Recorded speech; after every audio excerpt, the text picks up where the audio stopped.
Selamat siang teman-teman. Jumpa lagi dalam channel saya di YouTube Firman Aditya 37. Pada siang hari ini saya akan memberikan semacam wacana keilmuan tentang marketing ya. Berbagai macam contoh atau metode kita dalam memasarkan produk atau jasa yang kita jual dalam siklus mata rantai perekonomian, baik itu dalam usaha kecil, usaha mikro, usaha menengah, UMKM, ataupun usaha besar ya, seperti misalkan grosir dan lain-lain.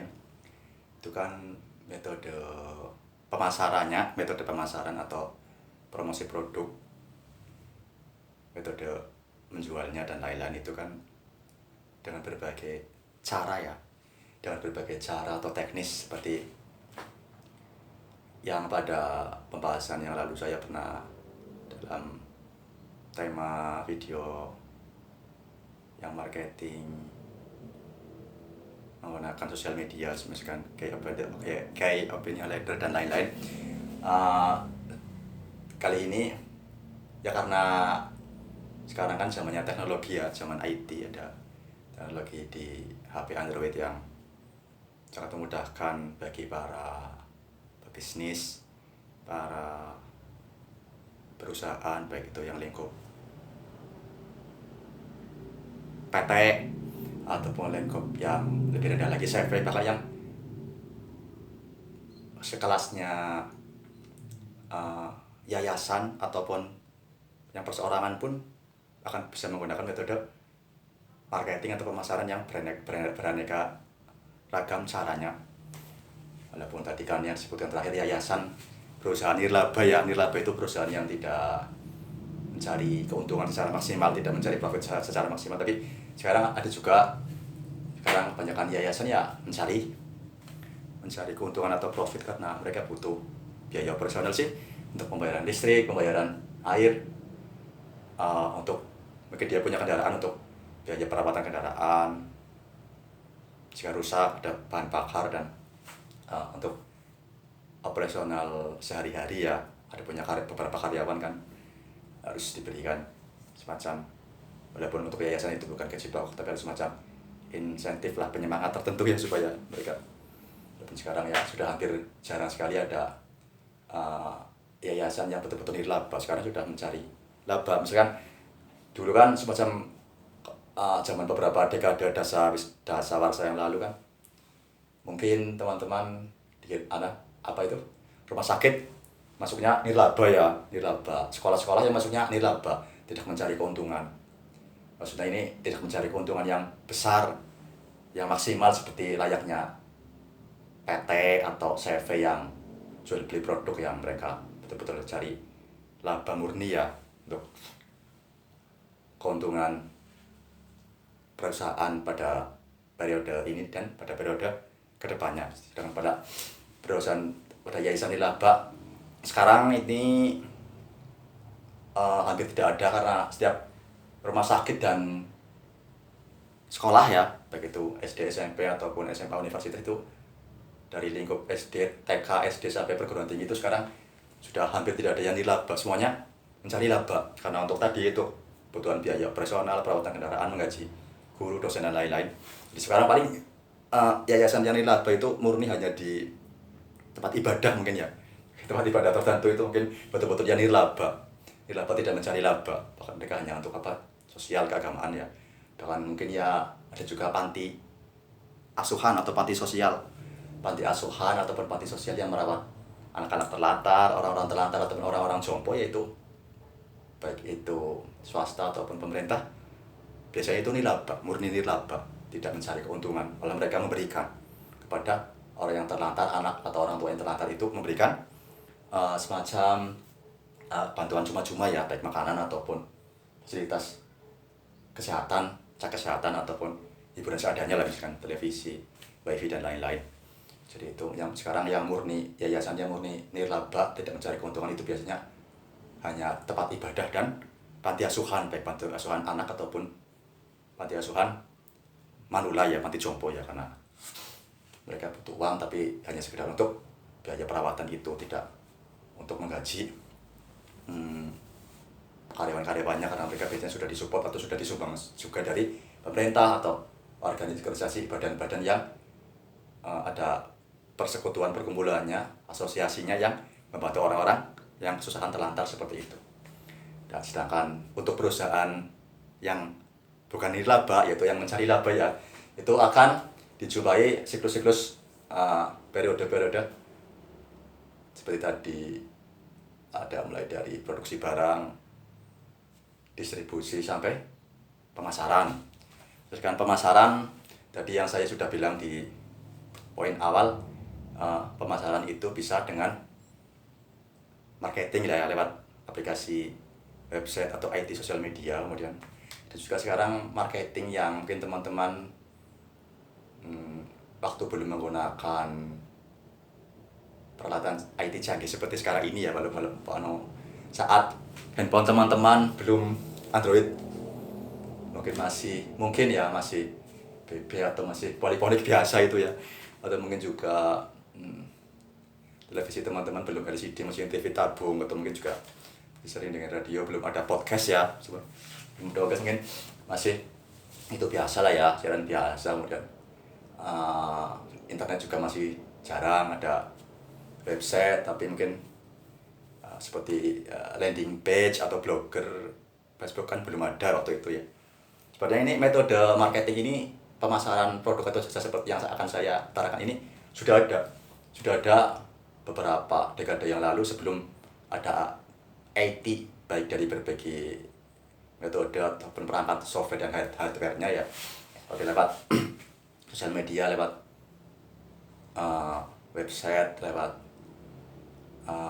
mungkin promo-promo yang misalnya ya, landing page dan Instagram, Twitter dan lain-lain. Itu metode ini sudah digunakan waktu peralatan komunikasi kita masih sangat sederhana ya, yaitu dengan metode marketing, dengan metode cara telemarketing dan dengan cara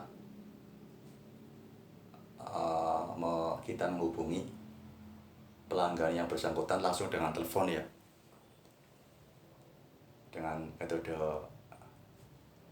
telemarketing ini kita menggunakan database yang ada dalam perusahaan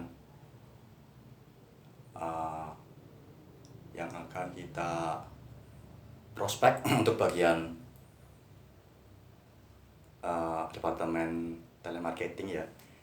Kemudian kita yang telemarketing itu bisa ke perusahaan lain atau langsung ke konsumen. Misalkan kita mengetahui segmentasi pasar dari segi usia, kan kita ke personal ya, bukan ke perusahaan lain. Dari perusahaan ke personal, ke perorangan, kita bisa mengetahui itu apa, latar belakang usia, umur, kemudian pekerjaan, latar belakang geografis dia tempat dia tinggal, tergantung dari produk yang kita tawarkan. Misalkan kita promosi baju ya, baju dengan motif tertentu, dengan bahan tertentu, misalkan batik tulis yang dengan corak klasik atau kontemporer misalkan ya. Sekarang lebih marak baik di Pantura ataupun di daerah sini, kemudian menawarkan ke segmentasinya seperti orang-orang yang kelas menengah ke atas lah ya, yang biasanya yang belum pensiunan, yang masih dalam dinas kan, yang sering pakai baju batik itu, yang kunjungan. Dan telemarketing menghubungi orangnya. Kalau yang dari instansi ke instansi juga bisa juga, perusahaan batik itu misalkan sudah berbentuk CV ya, seperti bagian telemarketing menghubungi bagian dinas atau instansi tertentu atau perusahaan tertentu yang di bagian purchasing ya, di bagian perusahaan di bagian purchasing yang dia mengelola stok persediaan barang. kebersihan barang, mungkin CV atau apa itu, perusahaan batik itu ingin mempromosikan ke paguyuban atau ke komunitas dharma wanita di suatu, misalkan perkumpulan pegawai di suatu korps atau instansi tertentu atau PT tertentu kan, misalkan saya menghubungi bagian telemarketing, menghubungi setelah kita mengetahui segmentasi target pemasaran, kita menghubungi ke bagian purchasing di perusahaan atau PT yang akan kita tuju, karena purchasing kan yang akan mengelola persediaan barang yang melakukan pembelian ke kita.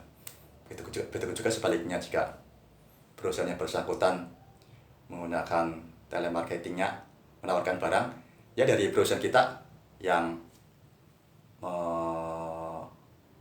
menanggapi pembicaraan mereka, perusahaan saya yang di bidang yang di bagian purchasingnya, kebalikannya kalau kita yang bagian telemarketing menghubungi mereka ke bagian purchasing, penyediaan barang atau yang keuangannya ya. Kemudian itu sebenarnya sangat simple, karena itu walaupun ini terkenal agak klasik, agak tradisional, agak jadul ya, menggunakan telepon itu memang ada kelebihannya. Memang kekurangannya sih memang terkesan mengganggu ya, karena orang yang dihubungi itu kan bisa juga sedang kerja atau sedang berkumpul dengan keluarga, sedang istirahat. Makanya kita harus tahu kriteria pelanggan konsumen yang akan kita tuju. Kalau misalkan dia seorang guru lagi sedang dalam bertugas atau bekerja, kita hubungi kan gak sopan, malah mengganggu, malah nanti dia marah atau kecewa. Kita menghubungi dia di jam-jam istirahat, dia pulang dari kantor atau malam ya. Kemudian kita buat semacam kayak daftar pertanyaan, jadi tidak tertata terstruktur, semacam kayak apa itu, draft ya. Jadi kita kadang nanti misalkan kita menawarkan barang lewat telepon ya, telemarketing ke bagian organisasi yang purchasing atau ke bagian pribadi individu orang, itu kadang mereka curhatnya macam-macam kan, nggak nyambung dengan, kadang ada juga sih yang langsung nyambung, ada juga ada yang melebar pembicaraan ya. Kemudian karena itu kita tetap karena kita menjual barang, kita menjadi pendengar yang baik. Tidak hanya kita pintar berbicara, tapi kita menjadi pendengar yang baik, supaya orang yang kita tawarkan barang itu ada rasa seperti dihargai, seperti diberi perhatian ya.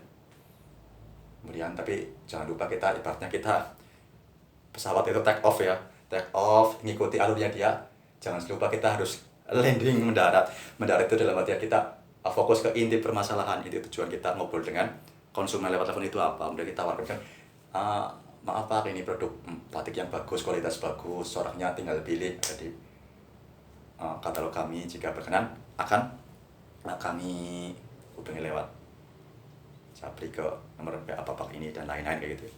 Harga terjangkau, misalnya untuk pembelian minimal sekian dengan pembayaran di bawah 30 hari ada diskon 2%. Kadang metode yang pembayaran yang apa itu, kalau ilmu akuntansi 2/N/30 ya, jika membayar lebih dari kurang dari tanggal 30 hari maka dapat diskon 2%. Untuk menarik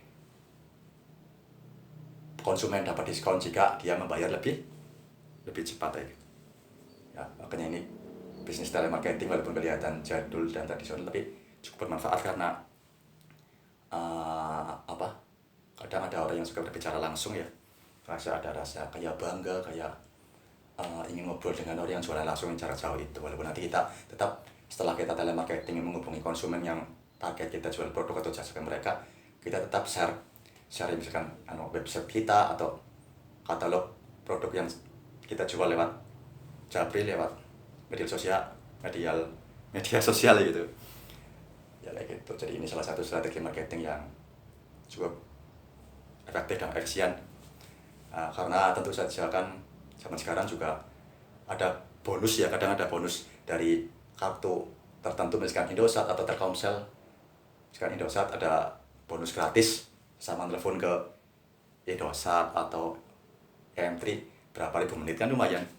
Jika itu digunakan, bonus telepon itu digunakan untuk telemarketing, untuk telepon pelanggan-pelanggan yang akan kita jual di,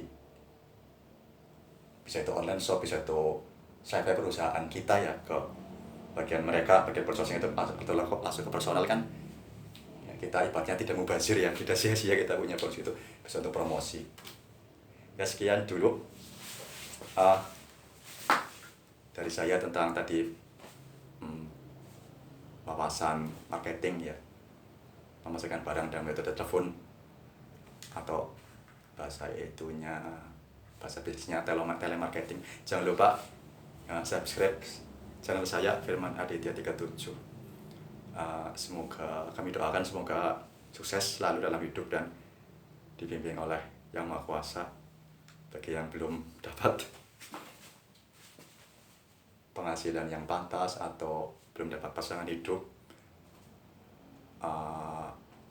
semoga dimudahkan oleh Yang Maha Kuasa, oleh Allah ya, cepat dimudahkan, kemudian sudah dengan dambaan hatinya, karena dengan kita mendapatkan pasangan hidup yang sesuai, secara yang baik, secara jasmani rohani, yang sehat lahir batin, dan yang setia, pengertian, dan ramah, dan sesuai dengan karakter pribadi kita, sesuai dengan watak kita dan keluarga masing-masing, kita akan mendapatkan usia nikah, akan mendapatkan ketentraman batin, di samping untuk melanjutkan keturunan, mendapatkan ketenangan, tempat ngobrol santai, saling berinteraksi dan nyaman ya. Semoga ya Tuhan membimbing kita semua, semoga Allah membimbing kita semua, memudahkan segala urusan kita dalam cari rezeki, jodoh, dan hidup yang sejahtera, tentram, sentosa. Terima kasih, jangan lupa subscribe. Assalamualaikum.